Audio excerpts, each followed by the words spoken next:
Unang araw ngayon ng buwan ng paborito ko at ganado tayo. Maaga nga tayong gumising kasi plano nating magjo-jogging at walking.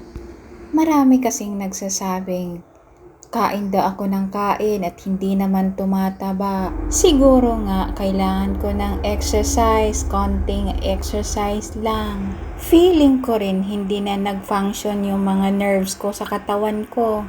Number 1 nga dito yung heartbeat ko. Hindi ko na siya nararamdaman. Mararamdaman ko na lang siya kapag malapit ng due date. Natataranta na ako at natatakot at kung ano-ano pa. Yung talagang kinakabahan na talaga ako. Marami din namang nag-e-exercise dito sa plaza namin.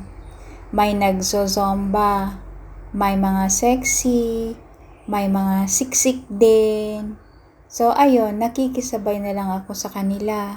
Dahil unang araw ko ngayon, hindi ko bibiglain yung katawan ko.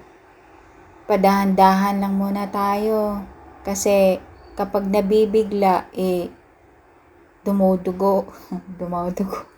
So ayun na nga, may paganito-ganito pa ako. Hindi ko alam kung para saan to. Basta, yun lang. So sige, bye-bye.